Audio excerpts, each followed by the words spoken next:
Hello scorpions, welcome to Guruma Hindi tarot. और ये reading है 17 ऑफ जनवरी से लेके 23 ऑफ जनवरी तक की। तो चलिए देखते हैं आपके लिए क्या मैसेजेस है इस वीक में और आप क्या एक्सपेक्ट कर सकते हैं अपनी लव लाइफ में। Messages for Scorpions.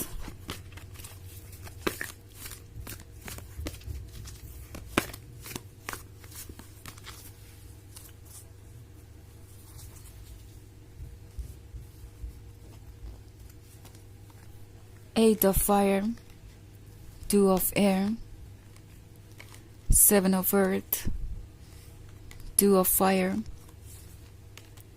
and the chariot. Okay. So हमारे पास है seven of earth. Seven of earth इंतज़ार को दर्शाता है। शायद आप काफ़ी लंबे समय से किसी बात का इंतज़ार कर रहे हैं, किसी के अपने लव को कन्फेस करने का, किसी की अपनी फीलिंग्स को खुल के बताने का। एंड लगता है जैसे वो हो नहीं रहा। एट ऑफ फायर का कार्ड है। सो कोई बहुत इंटरेस्टेड हो सकता है आप में, ये बात आप देख सकते हैं। ये क्लियरली उनके बॉडी लैंग्वेज से नज़र आ रहा है।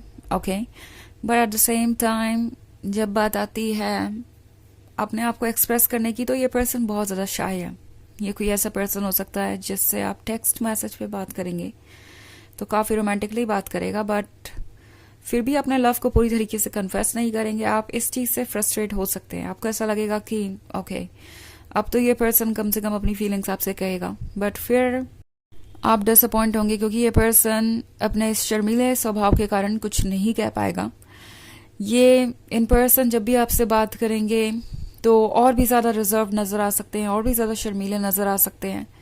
आपको ऐसा लगेगा कि क्या ये वही पर्सन है जिससे आपने टेक्स्ट मैसेज पे बात की थी, और जब आप सामने मिलते हैं तो ये और ज़्यादा बदले वैसे नज़र आते हैं। ये इनका बिहेवियर है और ये थोड़े शर्मीले हो सकते हैं। इनफैक्ट टू ऑफ एयर के साथ आप अभी तक सोच रहे हैं कि ये सोचते क्या है आपके बारे में, क्या वो वाकई में आप में इंटरेस्टेड है या कुछ और है। ये हमेशा आपको ऐसा लगेगा कि वो आपके क्लोज आना चाहते हैं और फिर वो कुछ भी नहीं कहेंगे। तो इस तरह की चीज़ आपको कुछ समय के लिए परेशान कर सकती है। Okay, also two of fire का कार्ड है। सो टू ऑफ फायर के साथ जो कुछ भी हो रहा है वो काफ़ी इंटरेस्टिंग है। ऐसा लगता है जैसे कि कोई ट्रुथ छुप गया हो। ओके, कोई ऐसा ट्रुथ जो चाहे आप जितनी भी कोशिश कर ले आपको नज़र नहीं आ रहा। ये कोई नया पर्सन हो सकता है आपकी लाइफ में, कोई एक्स हो सकता है, या कोई ऐसा पर्सन हो सकता है जो फ्रेंड हो। ओके, काफ़ी लंबे समय से, और आपको पता है कि उनका आप पे क्रश है। वो एक्ट ऐसे ही करते हैं बट कहते कुछ नहीं। एंड आप ये फील कर रहे हैं कि चाहे आप जितना भी कोशिश करें उनके मन की फीलिंग्स को जानने की, वो कभी ओपन अप नहीं होते हैं। सो ये फॉग इसी चीज़ को दर्शाता है। नाउ टू ऑफ फायर कभी कभी एक लॉन्ग डिस्टेंस रिलेशनशिप के बारे में भी बात करता है। सो प्रोबेबली आप इनसे ज़्यादा नहीं मिले, और जितना भी मिले उतना एक दूसरे को जानने के लिए काफ़ी नहीं था। ये पर्सन उसके बाद आपसे दूर हो गया, किसी और शहर में रह रहे हो सकते हैं, ये किसी और देश में हो सकते हैं ये, या मे बी ये बस एक तरीके के इमोशनल डिस्टेंस के बारे में है। बट ये जो भी है, इसके वजह से आप थोड़ा सा बंधा हुआ सा महसूस करेंगे। आपको लगेगा कि आप इन्हें पूरी तरीके से समझ नहीं पा रहे, इन्होंने जैसे कुछ छुपा रखा हो अपने मन के अंदर, और आप इस चीज़ को लेकर थोड़ा स्केप्टिकल हो जाएंगे। एंड कोई भी इस सिचुएशन में ऐसा ही फील करेगा। द चैरियट के साथ स्कॉर्पियंस काफ़ी कुछ इनडिसाइसिव सा लग रहा है। आप सोच रहे हैं कि आप करें तो क्या करें, और किस तरीके से इस रिलेशनशिप में आगे बढ़ें। ये पर्सन काफ़ी इंटरेस्टिंग हो सकता है, आप इस रिलेशनशिप में इंटरेस्टेड हो सकते हैं, बट फिर भी ये डाउट कहीं ना कहीं रहेगा कि क्या ये रिलेशनशिप ट्रस्टेबल है, क्या आप इसमें और टाइम इन्वेस्ट कर सकते हैं। अगर आप इस वुमन को देखें तो उसके पास यहाँ दो हॉर्सेस हैं, एक वाइट है और एक ब्लैक है। तो ये डिफरेंस ऑफ ओपिनियन को दर्शाता है, दो बिल्कुल ही कॉन्ट्रास्टिंग और अपोजिट थॉट्स को दर्शाता है। ओके, और इस सिचुएशन में उसके लिए ये डिसीजन लेना मुश्किल हो गया है कि उसे किस हॉर्स के चूज किए हुए रास्ते पे जाना चाहिए। ये पर्सन दो थॉट्स के बीच बटा हुआ है, ठीक आपकी ही तरह। जब मैं बात करूं इनके अंदर की फीलिंग्स की, ये सोचकर अपनी फीलिंग्स को नहीं जाहिर करते हैं कि क्या पता आप ऐसा ना फील करते हो, क्या पता उनके फीलिंग्स जाहिर करने से आपको ऐसा लगे कि वो कुछ ज्यादा ही इंटरेस्टेड है आप में, या जल्दबाजी में है, या आपके लिए क्रेजी है, डेस्परेट है। ये पर्सन रिजेक्शन के भी डर से आगे नहीं बढ़ रहा है। ओके, उन्हें लगता है कि कहीं ऐसा ना हो कि आप उन्हें रिजेक्ट कर दें, बिकॉज आप उनसे बेहतर हैं। कई बार वो अपने आप को आपसे कंपेयर भी करते हैं और सोचते हैं कि आखिर उनका कितना चांस है आपकी लाइफ में एक लवर की तरह होने का। आपके पास चॉइसेस बहुत हैं। अगर वो अपनी फीलिंग्स को जाहिर करते भी हैं तो क्या उन फीलिंग्स की कोई परवाह होगी आपको, कि आप उन्हें एक्सेप्ट करेंगे, या आप उन्हें फ्रेंड जोन कर देंगे? तो इसी बात से डर के ये पर्सन कुछ कहता नहीं। उन्हें कई बार ऐसा लगता है कि अगर आपकी फीलिंग्स वैसी नहीं हुई और उन्होंने कुछ कहा, उसके बाद सिचुएशन अगर कॉम्प्लिकेट हो गई, तो हो सकता है कि आप उन्हें पूरी तरीके से अपनी लाइफ से कट ऑफ भी कर दें, और ये बात उन्हें पसंद नहीं है। ओके, इसी बात से डरते हैं वो और इसलिए आगे नहीं बढ़ना चाहते।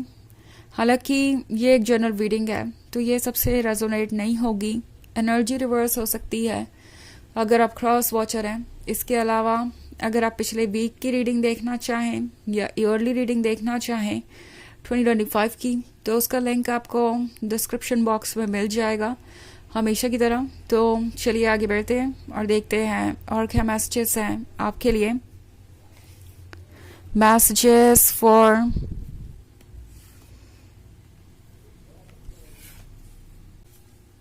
Five of Air, sorry, Three of Air, Page of Fire, and Seven of Fire.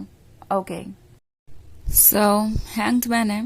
Hanged Man आपसे कह रहा है विजडम से फैसला लीजिए, क्योंकि मजिशियन का कार्ड है। ये पर्सन काफ़ी रोमांटिक हो सकता है। मजिशियन है तो किसी भी तरीके की ट्रिक ये कर सकते हैं, और ये अपनी फीलिंग्स को हाइड करने में काफ़ी केपेबल हैं। ओके, इन्हें लगता है कि ये कोई मुश्किल काम नहीं है। ये इस तरह की सिचुएशन में आपको काफ़ी लंबे समय तक रख सकते हैं, और अगर आप कुछ जेन्युइन चाहते हैं इस रिलेशनशिप में तो आपको चीज़ें क्लियर करनी होंगी अगर आप करना चाहें तो। और एज हैंगमैन के साथ विजडम को यूज़ कीजिए। अगर आपको नहीं लगता कि आप ऐसे रिलेशनशिप में रह सकते हैं जहाँ आपको सारे इनिशिएटिव लेने पड़ेगा, आपको चीज़ों को हैंडल करना पड़े और सामने वाला पर्सन कुछ भी ना कहे, या सामने वाला पर्सन हमेशा एक तरीके से बैक सीट पे ही रहे, तो डेफिनेटली ये रिलेशनशिप आपके लिए चैलेंजिंग हो सकता है। क्योंकि 3 ऑफ फायर के साथ ये पर्सन इस वक्त मुझे लव के लिए प्रिपेयर्ड नहीं नज़र आ रहा। उनके दिमाग में बहुत सारे थॉट्स हैं, इनसिक्योरिटीज़ हैं, फियर्स हैं, और वो यही एक्सपेक्ट करेंगे कि उन्हें सब कुछ आपकी तरफ से मिले, आप ही चीज़ों को इनिशिएट करें, आप ही मैच्योरिटी दिखाएं इस रिलेशनशिप में, उन सारी बातों को सुने जो वो कह रहे हैं। ओके, पेज ऑफ फायर का कार्ड है। पेज ऑफ फायर आपसे कह रहा है कि आप एक डेडिकेटेड और लॉयल लवर हैं। ये बात इस पर्सन को पता है। वैसे ये पर्सन भी आपके लिए बहुत सारी फीलिंग्स को फील करता है। जब बात आती है इमोशनल कनेक्शन की, तो ये भी पर्सन डीपली इमोशनली कनेक्टेड हो सकता है, बट बहुत ज़्यादा स्टेबल नहीं है अभी। अगर हम बात करें मेंटल लेवल की, तो इसमें अभी उन्हें वक्त लगेगा कि वो फाइनली एक लवर की तरह एक्ट कर सके या बिहेव कर सके। पुरानी चीज़ों का कोई ट्रॉमा हो सकता है जिसकी वजह से ये पर्सन ऐसे एक्ट कर रहा है। मे बी कभी पास्ट में उन्हें रिजेक्शन मिला है, या किसी ने उनसे ये कहा है कि वो प्यार के काबिल नहीं है, और इस बात ने उन पर ऐसा असर डाला है कि वो सोचते ही रहते हैं कि क्या उन्हें आगे बढ़ना चाहिए, क्या उन्हें ज़िंदगी भर कोई प्यार करेगा, क्या जो भी प्यार उन्हें मिल रहा है वो सच है, या कोई बस उनका फ़ायदा उठाना चाहता है, या बस उन्हें खुश करने के लिए कुछ कह रहा है। अभी इस पर्सन को इस तरह की माइंडसेट से बाहर आने में वक्त लगेगा। इन्हें हीलिंग चाहिए एक लवर के साथ साथ। आप चाहे तो चूज़ कर सकते हैं इस रिलेशनशिप को, बट अगर आप ड्रेन नहीं होना चाहते या कोई सीरियस लवर ढूंढ रहे हैं जो कि मैच्योर हो, तो फिर ये पर्सन काफ़ी अनप्रिडिक्टेबल है। ओके, और 7 ऑफ फायर के साथ टैरो आपसे कह रहा है कि अपने आप को प्रोटेक्ट कीजिए उन सारी चीज़ों से जो आपको कोई क्लियर साइन नहीं दे रही। नाउ ये पर्सन काफ़ी अनप्रडिक्टेबल हो सकता है कि फ्यूचर में इन्हें लगे कि अभी भी ये प्रिपेयर्ड नहीं है रिलेशनशिप के लिए, सो आपका इंतज़ार लंबा हो सकता है और इन दी एंड किस वक्त पर इनकी क्या एनर्जी होगी, ये कमिटमेंट देंगे या नहीं, ये आपके लिए एक रिस्क लेने वाली बात होगी। ओके, 7 ऑफ फायर आपसे कह रहा है कि आपको थोड़ा सा अपने लिए प्रैक्टिकल होके सोचने की ज़रूरत है, बिकॉज सभी आप उस पर्सन को अपने लाइफ में वेलकम कर पाएंगे जिसके आप हकदार हैं। बेसिकली टैरो आपसे ये कह रहा है कि अगर आप कहीं कंफ्यूज हैं और चीज़ों को समझ नहीं पा रहे तो वो सिचुएशन आपके लिए अच्छी नहीं है। ओके, चलिए देखते हैं आपके लिए ऑरेकल मैसेज क्या है।